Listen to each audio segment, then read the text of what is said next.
There are no forests on Earth. When you read this headline out loud, even with the exclamation mark at the end, every sensible person will say that I'm out of my mind, and you will want to show me tons of photos with images of forests. I want you to believe that this is another trick. They make us think that this is a forest, when you actually are looking at 30-meter bushes. This is total bullshit and nonsense, you will say to me. Of course we know what forests look like, because we've all walked in them. Well, I expect that's how you will react, and that's fair. But after watching this video, its headline won't seem so strange to you, because you will reverse your concept of forests by 360 degrees. And now, first things first. We will begin with a well-known picture. Children see 9 dolphins on it, but adults see 2 lovers. A huge difference, don't you think? Try to see dolphins on it and see how hard it is.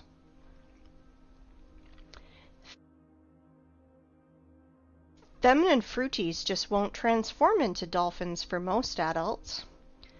And that's funny because it's the opposite for kids.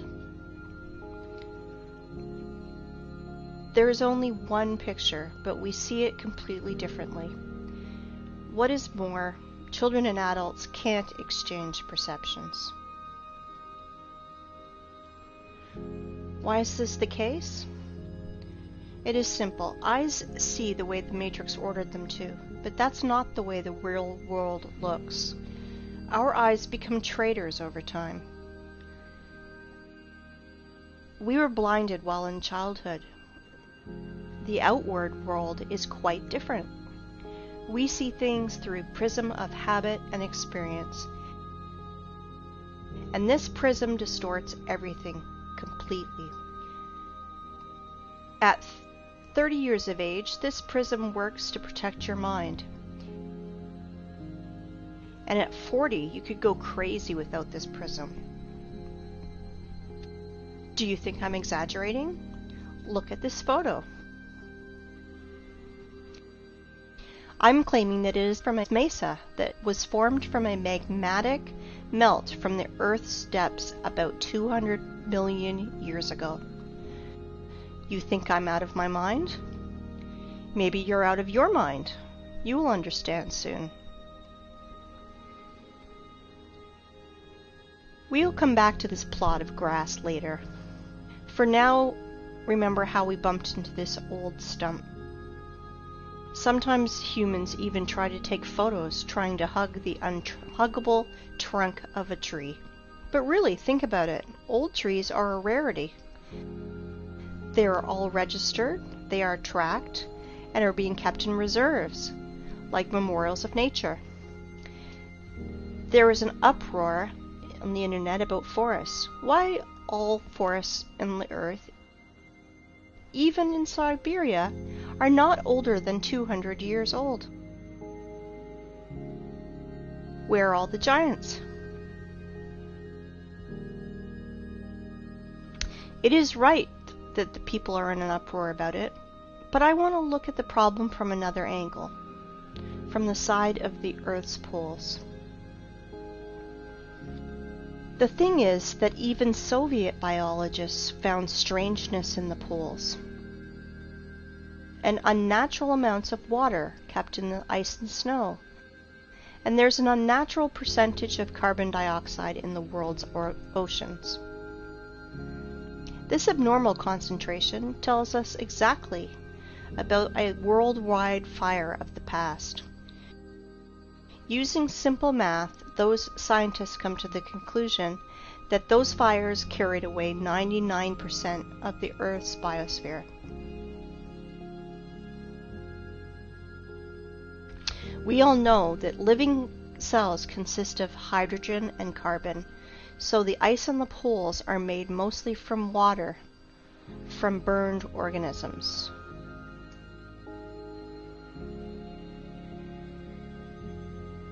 And now, think about this number, 99%.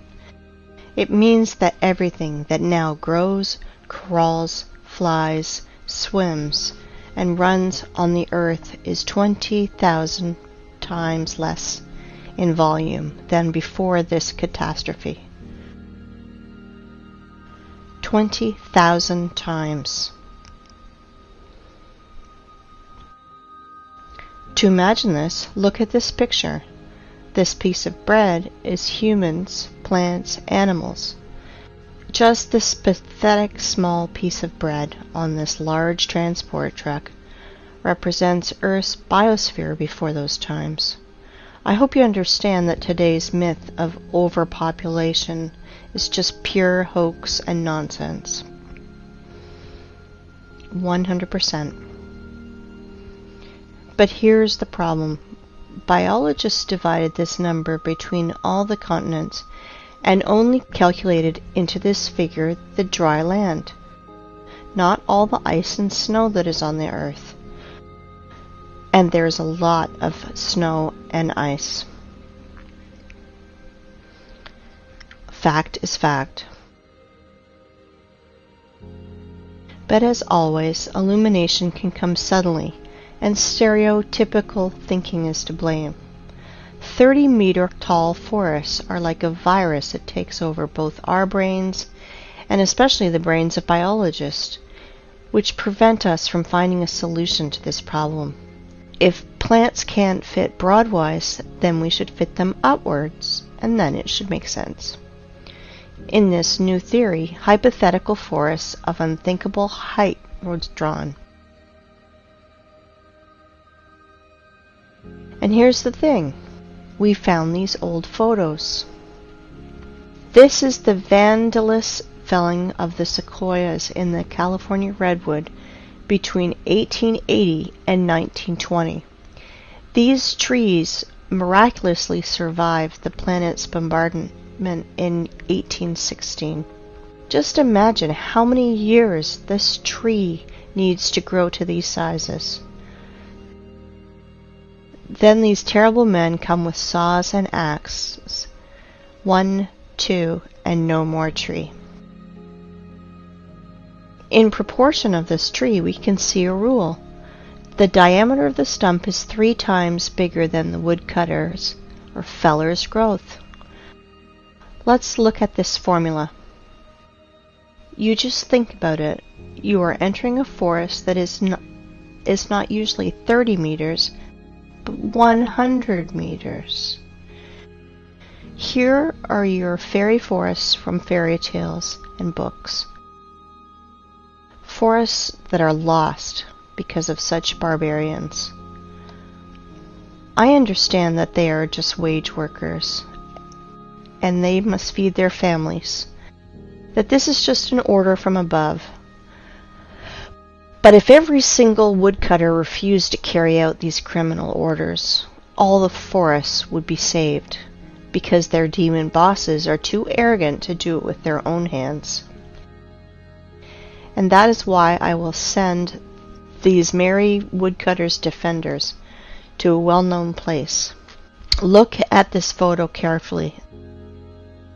They look like satanic bacterias that want to kill the forest organism. For those who think that trees were killed just because of wood materials, I want to dispel your claims. Trees are energy generators. They produce constant electricity, oxygen from photosynthesis, food. They have a root network and are programmed to exchange data. Our ancestry had a theory that trees are programmed to keep data from everything on the planet and save it in their information portal in their carbon fibers. I do not know the reason, but some sequoias that these vandals left alive even put a fence around it and called it a wildlife sanctuary. Of course, park guides will tell you tales from the crypt. How in the stupid Zoic era, stupid sores scratched their booty on the old sequoias of California. Let's summarize everything. Remains of the giant trees of the past are found. and homeless ice and snow of the poles took their place in the mosaic. It seems like everything is clear, but it is not. Nothing is so simple. If we take myths and legends of all nations, you can find lots of stories about people, animals, and plants morphing into stone. This is normal because paleontologists all over the world dig petrified fossils of humans, animals, and plants.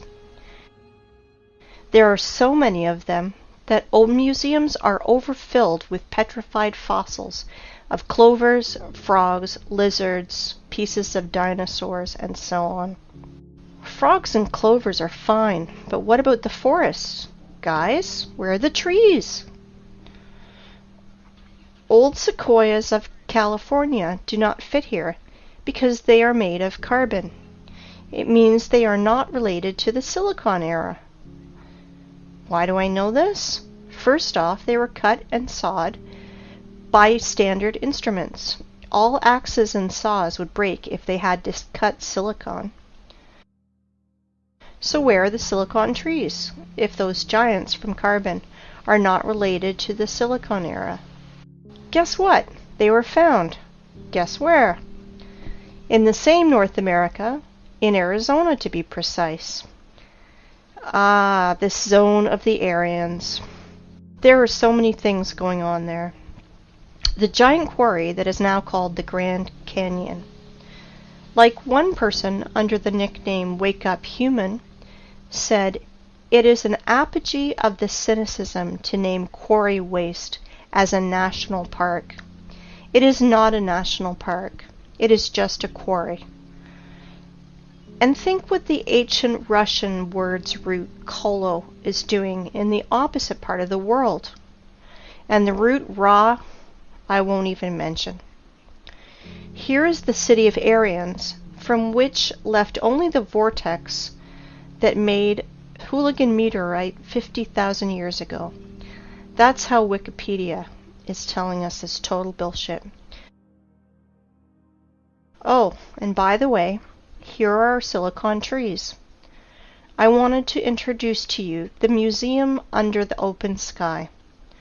Petrified trees here are just scattered in the desert and also fenced.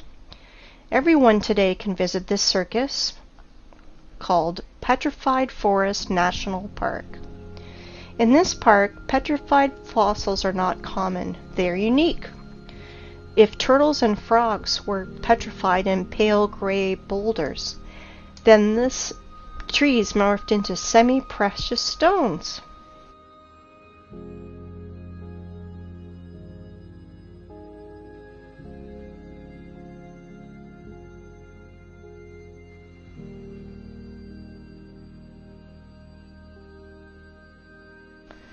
Beautiful stones, aren't they?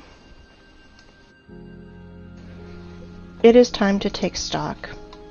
All our forests are young and do not grow higher than 30 meters. Remains of fairy forests were found in the sequoias of California, and biologists put poles of ice and snow in its place. We found petrified fossils of the Silicon era and trees from precious gems.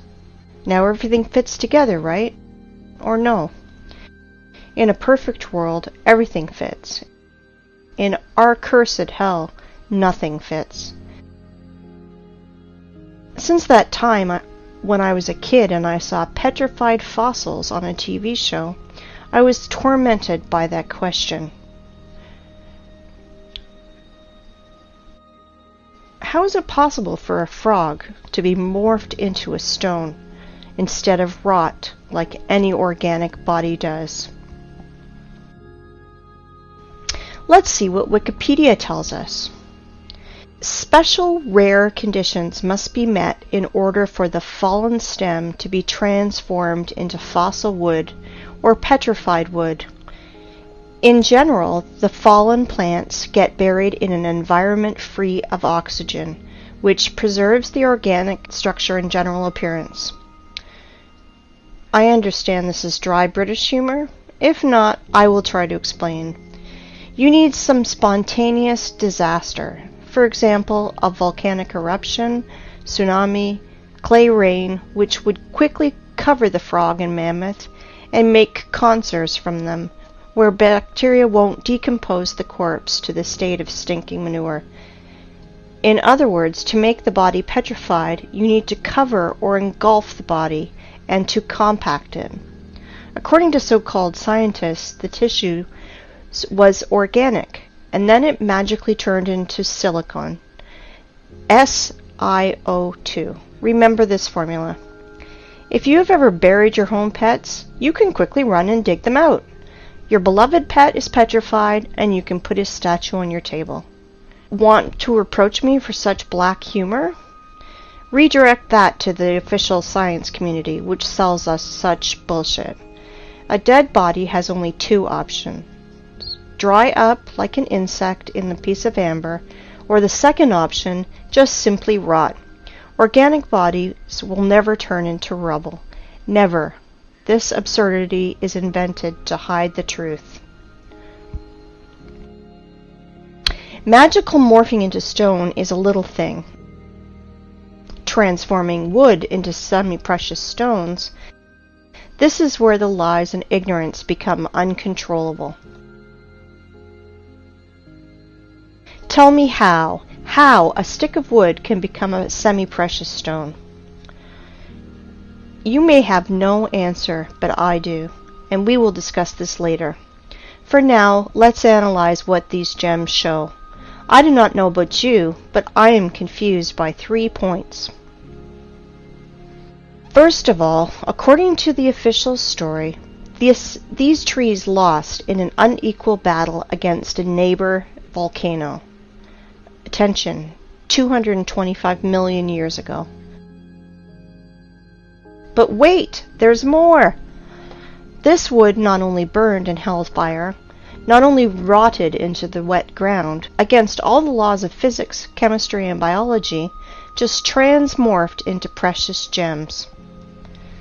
David Copperfield is nervously smoking on the sideline. But this is not the end. Trees are not broken. Trees are sawn into even, accurate pieces. Well, I want to know the name of this brand of chainsaw that Aborigines use for this. I am joking, of course, but the conclusion is that this is not a museum, but stage theater.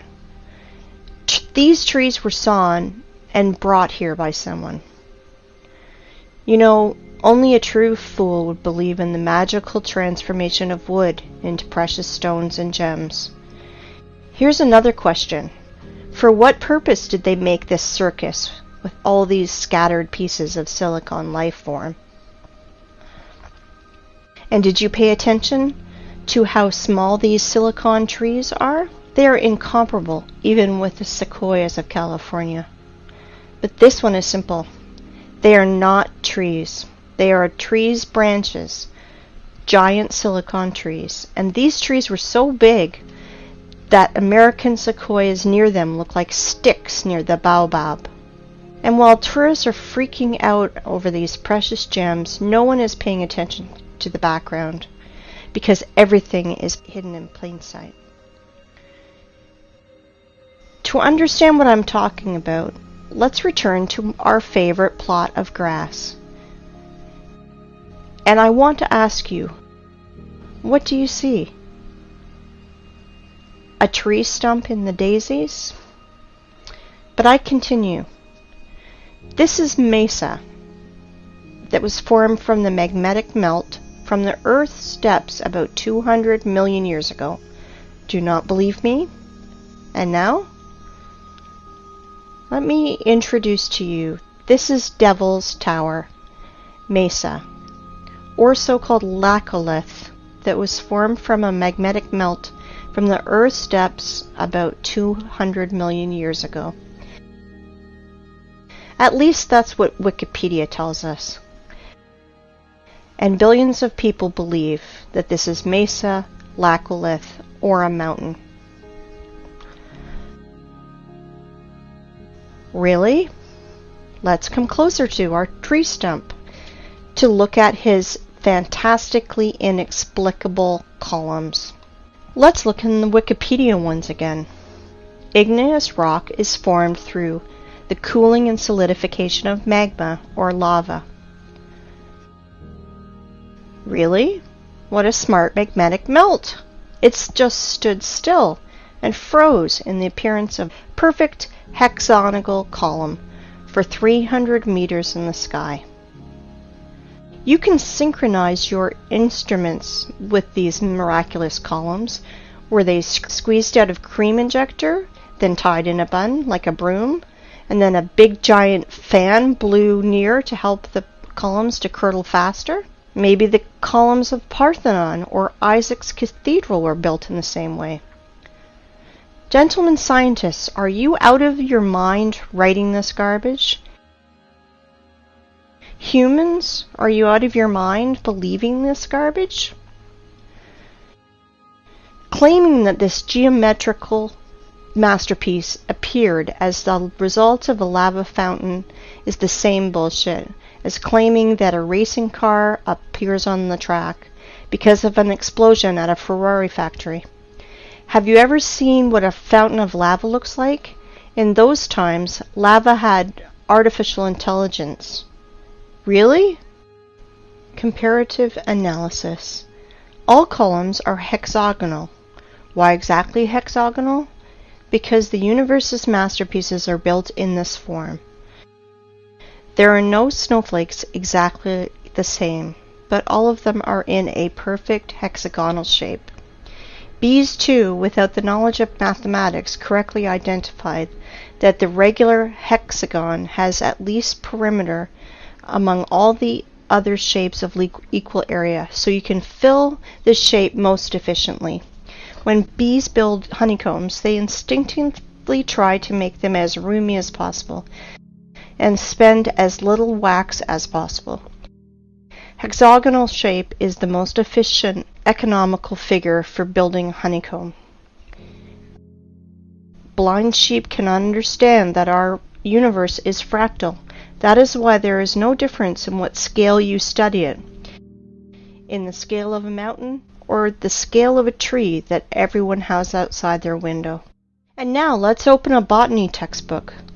Let's find the structure of any plant and let's compare it with our giant stump. We won't go deep into this. We only want facts that fall into our hands from the stump's photos. So it will be useless to try to argue against those facts. I want to introduce you to the cross-section of a stem of flax. Well, well, gentlemen biologists, are you noticing anything? No? Look, it seems like honeycombs in the middle. Wowzers, and they are all hexagonal.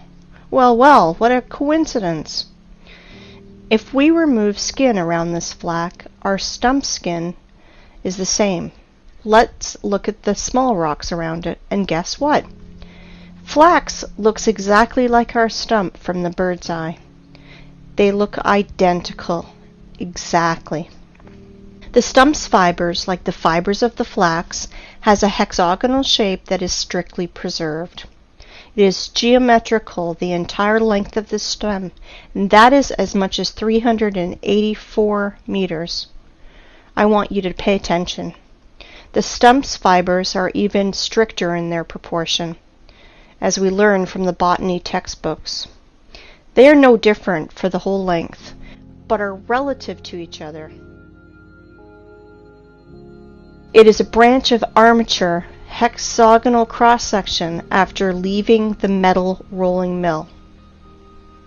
The fibers are not attached to each other, since they freely exfoliate and fall as the stone erosion goes. Each fiber out of our stump is covered with a thin skin, exactly like fascia, a thin sheath of fibrous tissue enclosing a muscle or other organ. As you see, petrified skin contacting winds and moisture is cracking, exfoliating, and showering, and this is direct evidence that the fibers of the stump consist of at least two components placed inside each other. Fibers do not go into the ground vertically. They gradually bend to transform into the root system like every tree does. As you can see, the official story of spontaneous and accidental solidification of lava is 100% bullshit and falling apart quickly.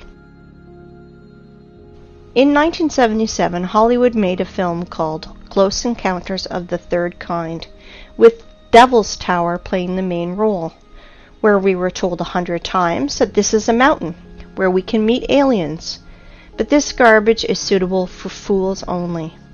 But where were your eyes, gentlemen? Hey, biologists, geologists, paleontologists, are you here? Do you study the world in a welder mask?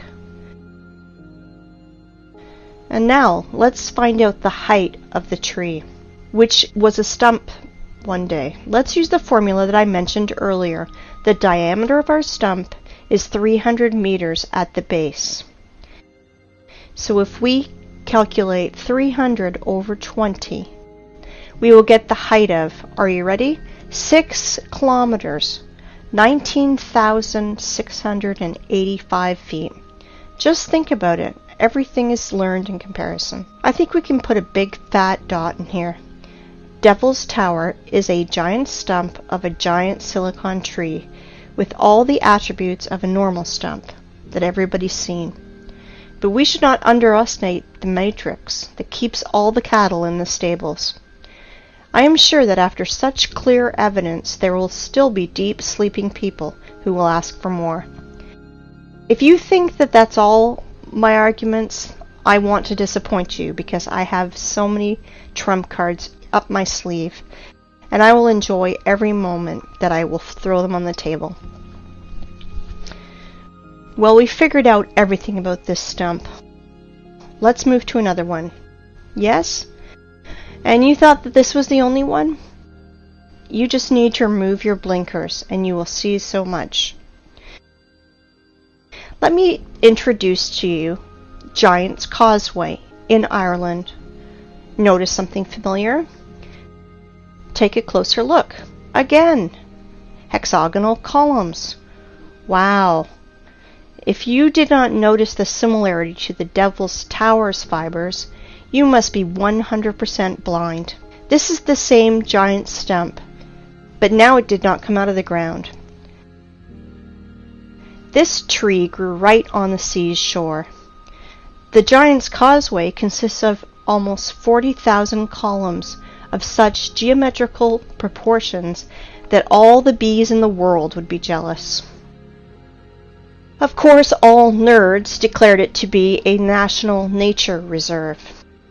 Like I mentioned before, as one person named Wake Up Human said, it is an apogee of the cynicism to name quarry waste as a national park. In which connection is quarry waste here? I will say later, but guess what the official science bleats about this Irish stump? Giant's Causeway is an area of about 40,000 interlocking basalt columns that result of an ancient volcanic eruption. Volcanic eruption! Please tell me how to stay calm and not erupt in a fountain of swear words in the direction of this science society. It is hard, very hard, but I will try because our enemies only want us to do it. I have only 2 questions. First of all, how many years was C.C. Campbell in a coma? And second, why do bees' honeycombs not declared as a result of an ancient volcanic eruption? Because they are not distinguishable at all. It's no less strange why street sidewalk tiles are not declared as a result of an ancient volcanic eruption. Show me a single difference, nerds. And now I'd like you to come back to our old method and compare Giant's Causeway, but this time with real lava. I want you to remind you how lava erupts and flows, and this is how it congeals. And now let's compare Devil's Tower.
And now let's compare with Devil's Tower with Giant's Causeway. Oh, sorry for my French. I mean, let's compare Silicon Stump with Silicon Stump. Somebody still believes in the lava fountain? If I didn't know about giant silicon trees, I'd rather believe in a giant cream injector and a fan, but not in volcano garbage. If you think that these two giant silicon trees are the only thing that I can show you, then you are mistaken. There are loads of them on the planet.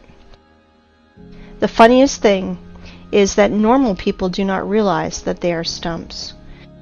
But official science realized that seriously, that they should find out how to hide these trees from people who ask too many questions, and they invented a genius name for these silicon stumps: the basalt cliffs.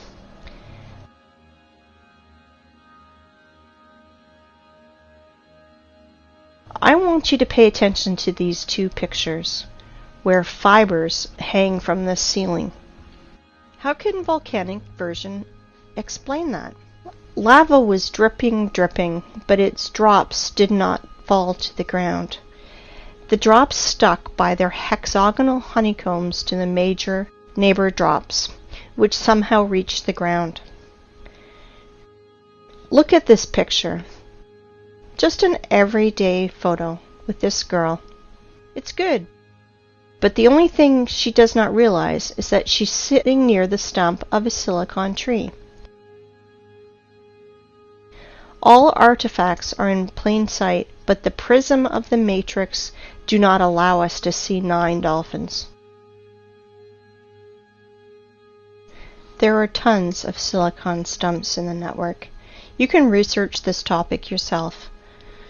Google will help you. Let's move forward. I want to introduce to you one more hexagonal miracle of the Earth that is of silicon nature. I want to introduce you to the biggest salt lake in the world, Salar de Uyuni in Bolivia. As you can see, not everything is so simple as it is written in textbooks and shown on the Discovery Channel. Our tradition wanted to show you what Wikipedia is telling us about these hexagons. But the fibers of silicon stumps, Wikipedia is changing it a bit. About the hexagonal structure of South American Lake, it is keeping silent, like a fish, like there's none of them. But they are there, absolutely there. You won't believe it, but Wikipedia is not the only thing that's silent. After hours of research, I found nothing about this hexagonal structure. And only in one place I found a single phrase, like, "Look, how interesting this dried and cracked salt." And then I fell into a stupor. First of all, under the blazing sun's rays, every surface cracks like this. But not in hexagonal shape, like honeycombs. Secondly, cracks are deepenings between the fragments of surface, but I see elevations. And this is opposite to the cracks. It looks more like fiber fascia, like the silicon stumps one. And the third thing, why is all the salt surface in exactly a hexagonal shape? If the official story is not a sensible explanation, let me tell you my opinion.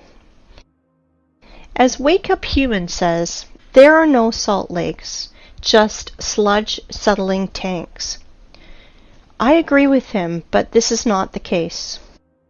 And here's why. I think that you've already realized that honeycomb's hexagonal shape is an attribute that belongs exclusively to living organisms. Either is the possession of a queen bee, snowflake structure, or plant's fiber. As we see with our own eyes, Salar do Uyuni is not just a giant layer of salt. It was a living being of the silicone form of life, which was scraped out by the adepts of technocracy, by their machines. Now you understand how far we are from reality? If we can't even imagine a giant tree, then how can we imagine a creature from salt, 10,000 kilometers wide? Then the height is impossible to imagine. Now you understand that 7,500 years ago, our planet was so fantastic, fabulous, and beautiful that Cameron with his avatar is a poor substitute. All that is left to us is a desert, which we have turned into a scrapyard.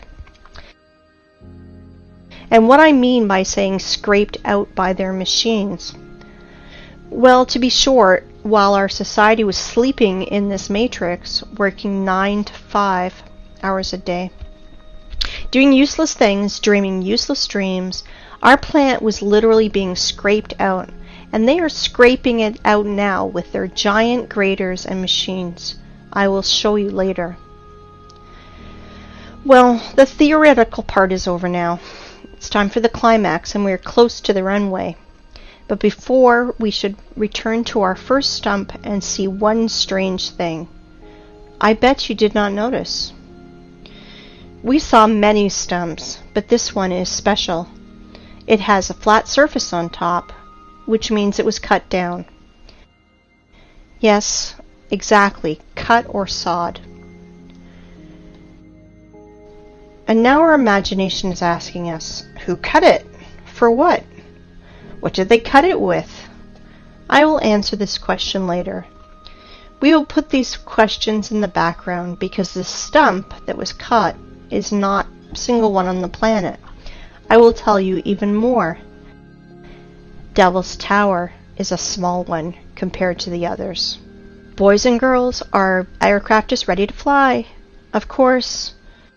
Well, we have no course. We will fly around the planet. Fasten your seatbelts and better hold on to the handrails, because everything you will see will overturn your notion of rocks and mountains. Let's go! While we're flying, let's play a game. Find 10 differences. Though there are only 2 differences, material and size.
These stumps are sticking out everywhere on the whole planet.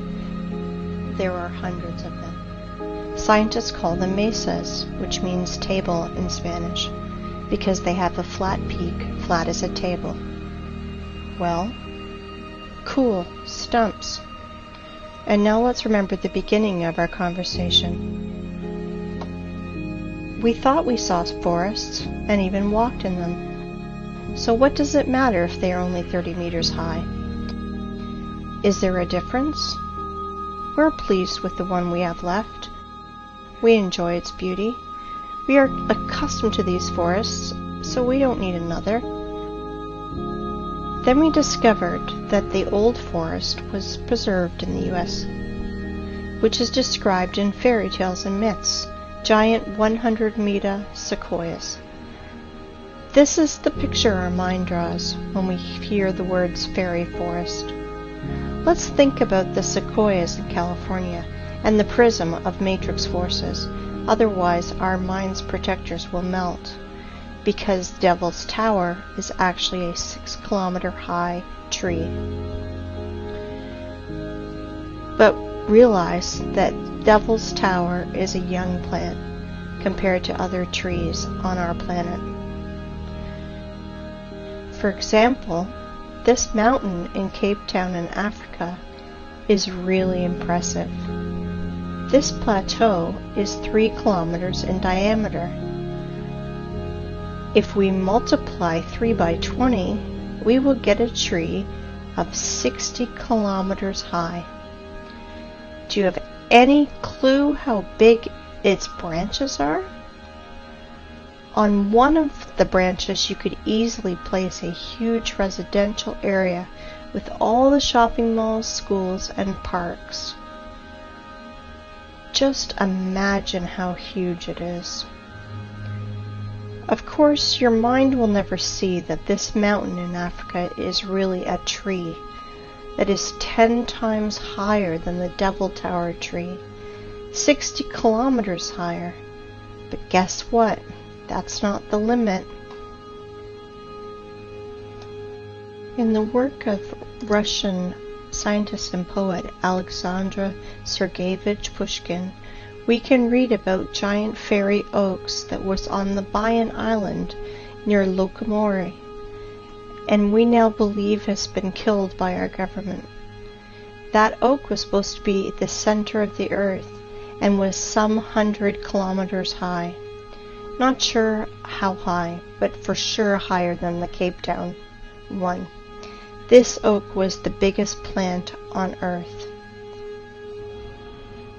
Remember in the beginning I mentioned our prism of the mind that helps to preserve it but distorts reality?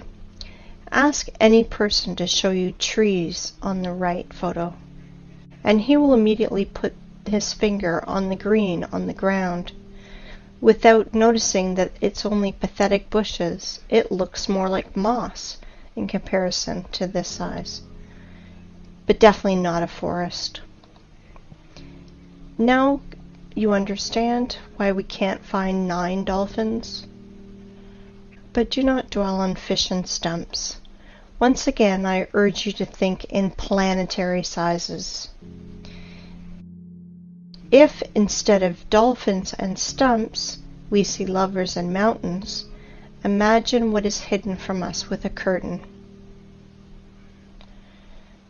That is why the apocalypse is translated as curtain opening. Do you understand now why I mentioned this matrix prism in the beginning? Through which we are looking, and it turned out that we see nothing. The real world is different. I can call today's state of society a real dream, and the sad part is it is not figurative. You know, in the Russian language, the word tree is spelled D-E-R-E-V-O, de-re-vo. The word ancient tree is spelled D-re-vo, and the word ancient trees is spelled de revnost. It means in Russian language, the language of the Aryans, time, when giant old trees grew. Interesting, isn't it?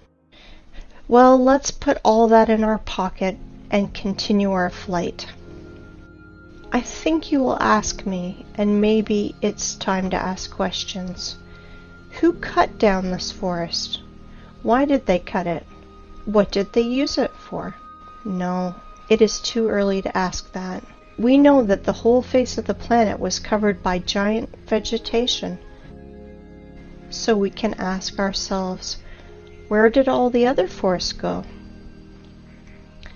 The thing is that this so-called mesa are just single ones, because only the best were chosen for cutting. Whole other forests up the planet were laid down by blast waves. We reviewed only stumps with flat peaks. Does anyone remember how not cut but actually broken trees look like? I will remind you. Understand my hint? Let's play the game again. Find 10 differences.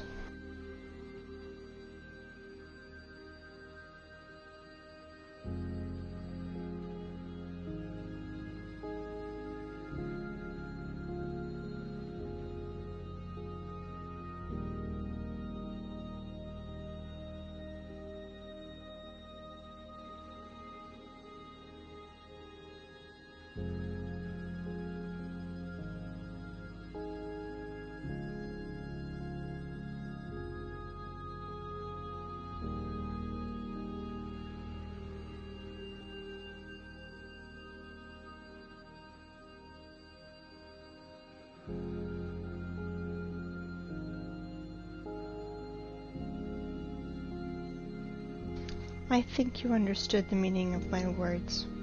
So I want you to look at the highest stumps of our planet.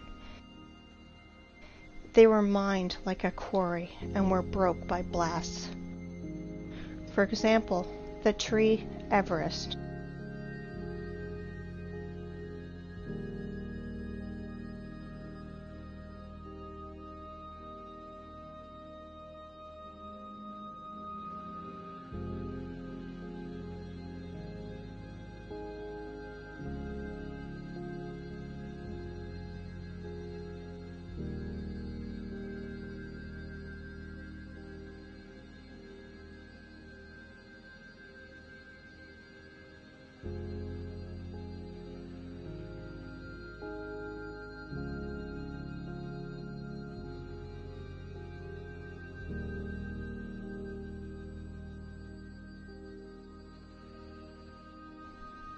Have you already guessed? There are no such things as rocks on our planet. They are all just pieces of broken stumps. You can look at millions of photos, but the only thing that you will find is corpses of our true environment. How official science explains our origin of rocks, I think you guessed too.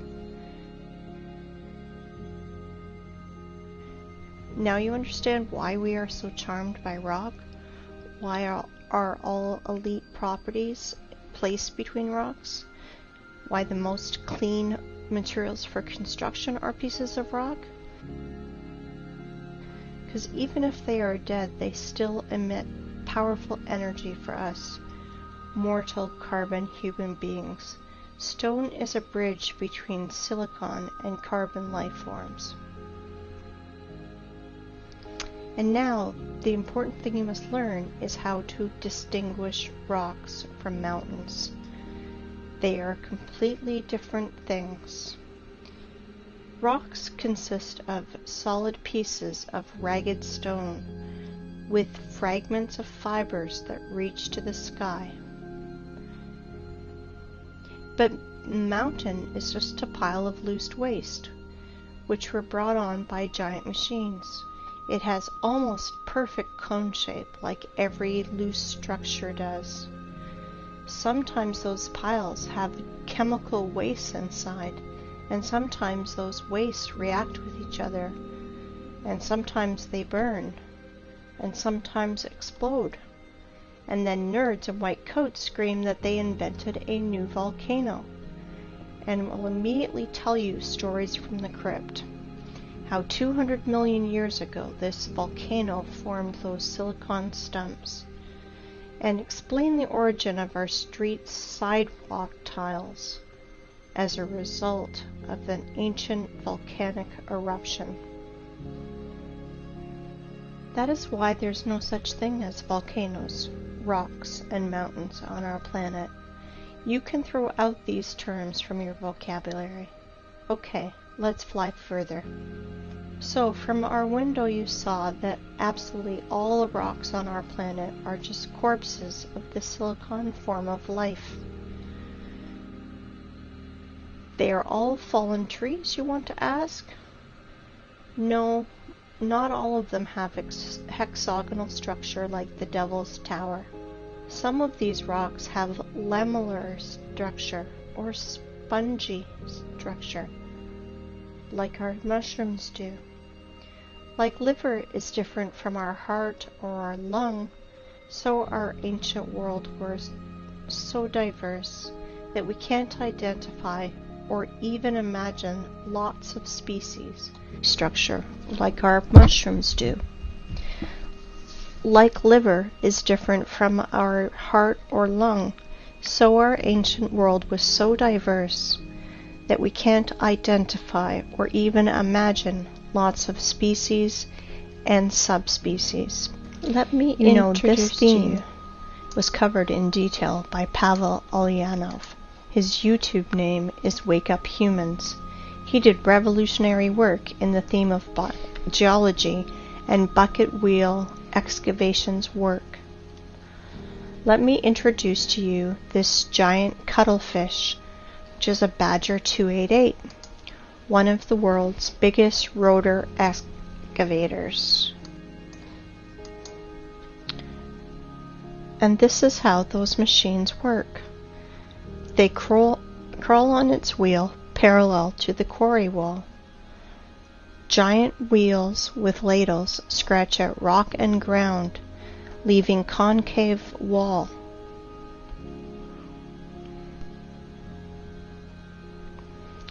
Geologists must be hypnotized in schools while they are students, because why else would they call quarry waste miracle of nature?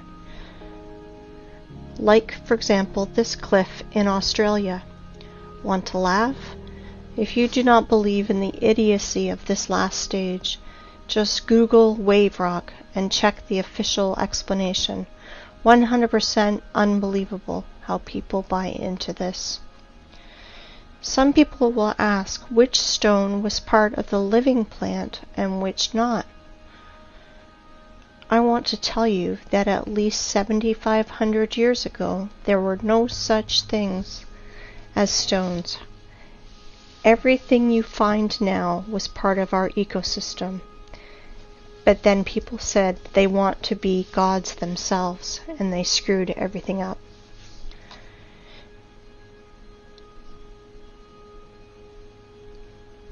I want to ask you, open your minds. They live, we sleep.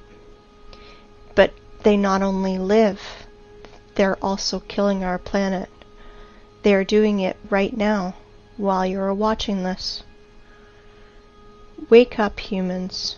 You must review all the instruction they gave you in elementary school, middle school, high school, history, geography, geology. Open your mind. I want you to look at these photos. Today we have lots of artifacts which we can't repeat because of certain conditions as the lack of technology, lack of equipment, or specialists, and which are evidence that our civilization is 200 years ago, and before that compared to us was way more developed, and today's society are just kids in the sandbox. Here are some examples. Bubbleovo Bath, 1784 to 1820. Here is what this man that was near it tells us. Sorry for my language, but they are telling us absolute bullshit. That somehow the master made it for 7 years and polished it every day like Papa Carlo. Absolute bullshit.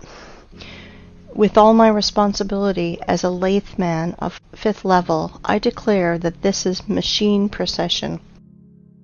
Concave and convex surfaces of this bath, strictly precise, circle on the whole diameter, very accurate spherical surface in the lower part of the bath. Inside the bath on the bottom, the same super accurate concavity of the whole diameter. This product is impossible to do manually, especially to polish. I have the impression that it only yesterday got out of the machine. And the polish is like from Isaac's castle columns. It's impossible to do without high-class and high-speed polishing and grinding instruments. Next one, Alexandrian column, 1834.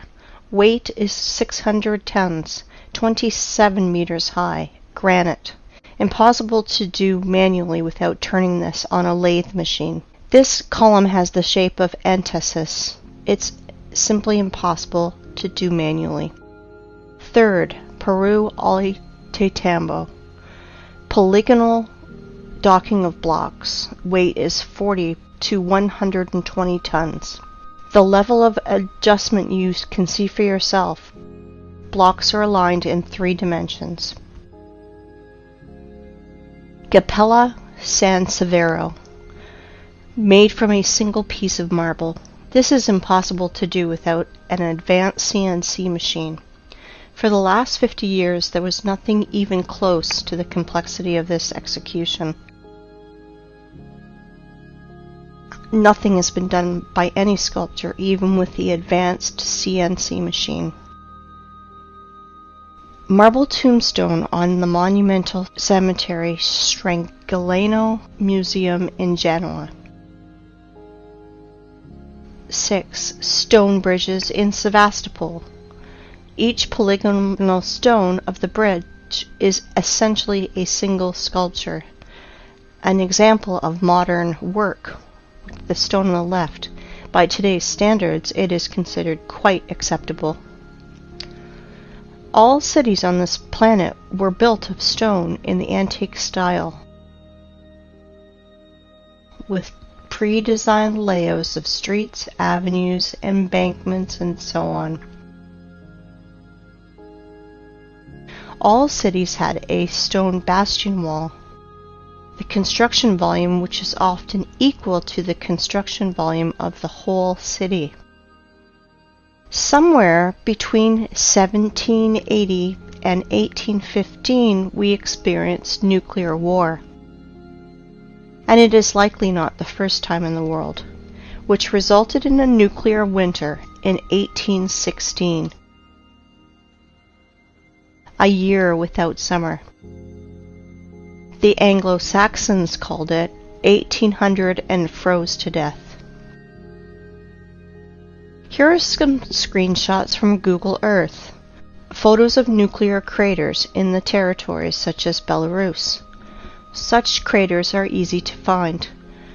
White traces around craters are broken limestone, the basic material of that time.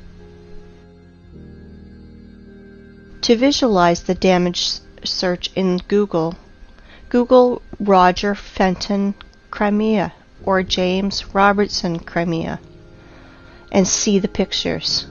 And you will see the photos of these first war photographers that were sent to Crimea in 1853 after the nuclear war to take pictures of the siege of Sevastopol.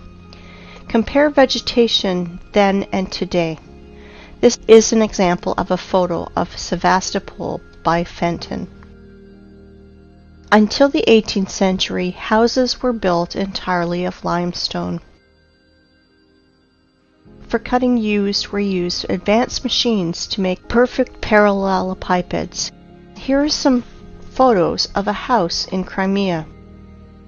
All houses in all cities of old USSR are covered in clay for 3 or 4 meters. All houses that are deep in the ground for 3 to 4 meters and have such good quality. It takes 200 years, and during the Soviet era, such masonry of limestone is considered to be very good. This is Eski Kurmen.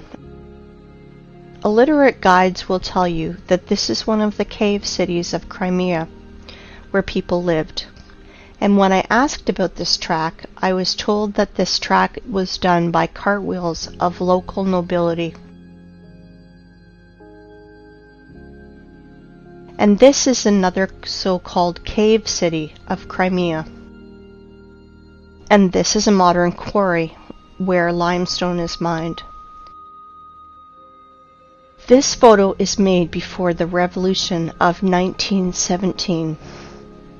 You can see that from the limestone is accurately cut segments, the bottom of which runs the railway and where a house stands. And now a very important photo of Inkerman Quarry, the name Champani, made in 1890. You can clearly see cut passageways through the hill, 100 meters in width and 80 meters high. Under the vertical wall we can see small pieces of limestone and limestone crumb that fell off because of working saw machining. In the cut holes we can clearly see houses. Some of these holes are beginning of catacombs, some of which extend for hundreds of kilometers. They conducted a large-scale underground mining of limestone. In the days of the Second World War, in the catacombs were hospitals, warehouses, headquarters, and trucks freely drove in and out of these catacombs. By the way, there are ancient catacombs in any city of the world. Near Odessa, there is a catacomb that is 2,500 kilometers long. Everything they tell us, rocks, canyons, ravines, cliffs, are just nothing more than quarry wastes. And there are very old quarries over there, and many fresh ones. This is a white rock in Belogorsk, near Crimea. It is a limestone quarry. The wall was formed as a result of the cut slope of the hill. Want to see more? Look at this passage from which a huge mass of limestone was taken. They lied to you. And guess what they call it? They call it the Valley, a beautiful wonder of earth. Check this out. This is an old photo from the 19th century. The mound of the vertical walls of limestone chips are not yet overgrown with vegetation. This is an old painting from the year 1855. We can see ancient giant quarry wastes in the background. Are you impressed by the scale of mining in just little Crimea? I want to tell you more. There is no cubic meter of land, probably 100 meters deep over the entire earth, which would not have been in its time mined, milled, masticated, and discarded. It is not a planet, but a giant quarry waste pit, where in the most violent and barbaric way the entire periodic table of Mendeleev is extracted. And now, look at these photos and pay attention to the tiered structure of the quarries and mines. The rotor excavated tiered cuts are massive. It is a formed structure with right angles when viewed from above. And now I want to show you the mountains, ridges, gorges, canyons, cliffs, in almost uninhabited ways. Often they are named by the people who discovered them. Are all academics and professors of geology and other science nerds too blind to see it? Mountain on the Kola Peninsula. I do not know the name. Mountains on Antarctica that were only discovered in 1820. Antarctica. Here are even the traces of the heavy machines and equipment. Greenland. Watkins Mountains. Look at the scale of the mining. Greenland. The flight from Frankfurt to Los Angeles. Gunbjorn. The highest mountain in Greenland. 3,700 meters. No problem. Almost completely gutted. Svalbard, Norway. Aurora Borealis in the background of quarry waste. Antarctica, Transantarctic Mountains. At the foot, the traces of machines are still visible. Antarctica, Transantarctic Mountains. Quarry systems. Pay attention to the background. Mount Kailash, Tibet. The height is 6,638 meters. Have you ever seen in our time heavy mining equipment that's raised to such heights? Goblin Valley State Park, Utah, USA. Gloss Mountain State Park, Oklahoma, USA.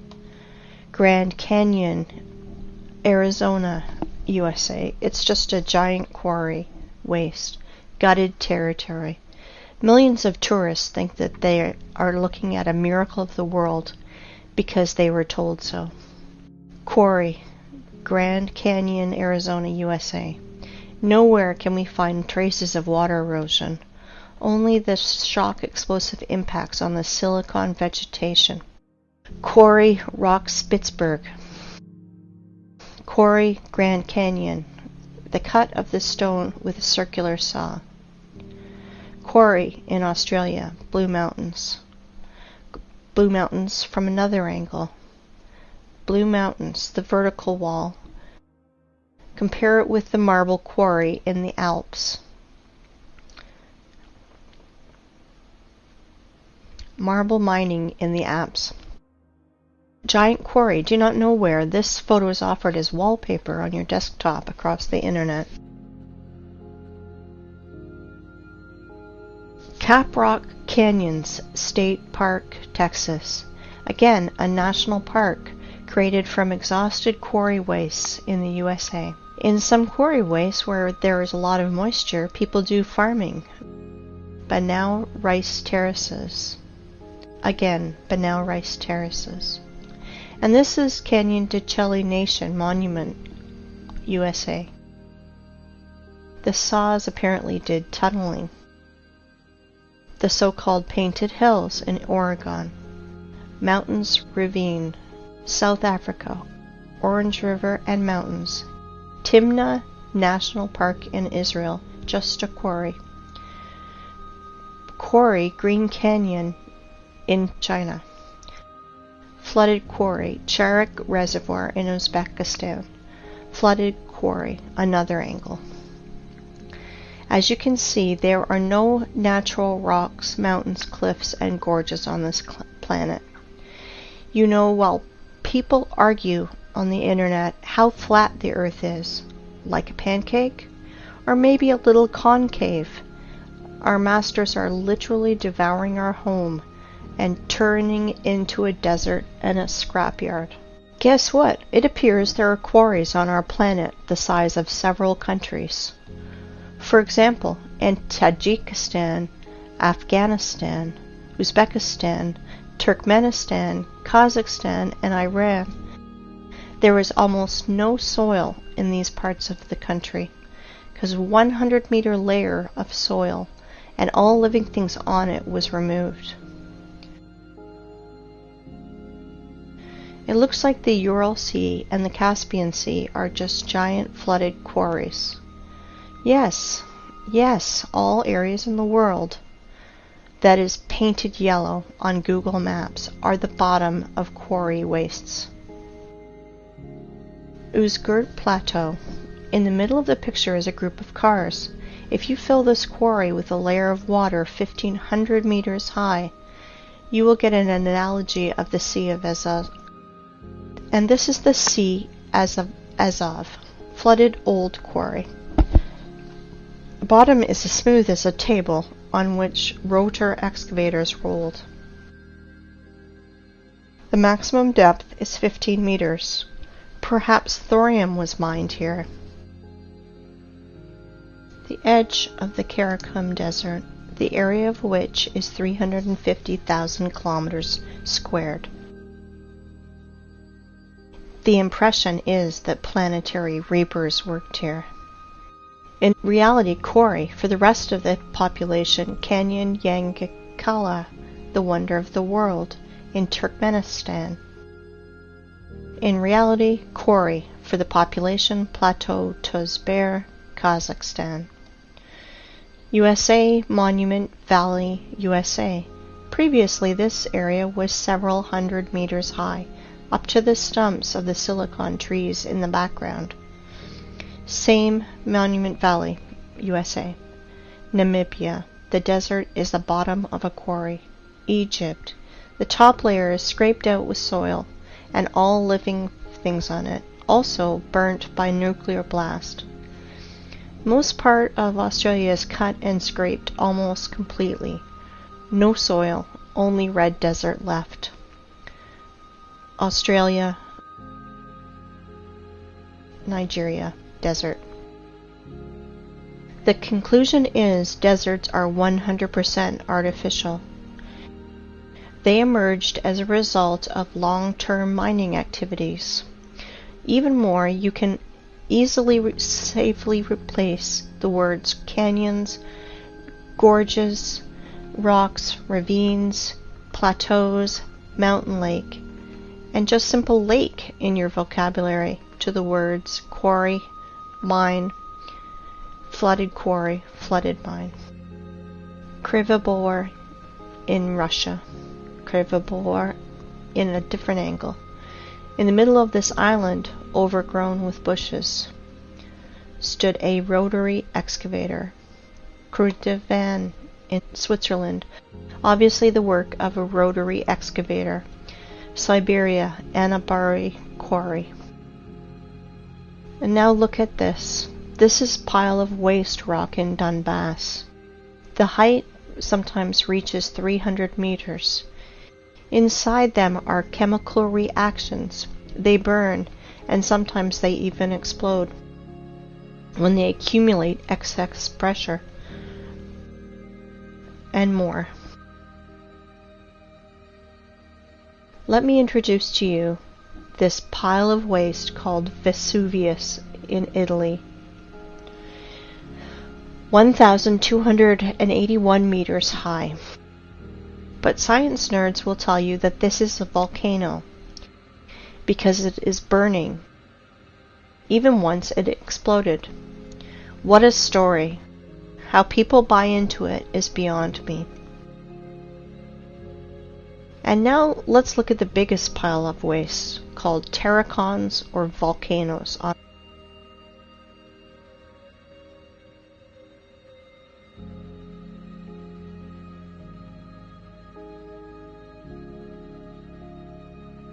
This is Terracon in Fujiyama in Japan. People, if you think that our masters lie to you, you are still sleeping. If you think that the earth is flat, you are half awakened. We are on a desert and a giant quarry that we are turning into a scrapyard. Since we can trust no one, maybe it's time we think for ourselves. Really think about what you've been told your whole life and question everything.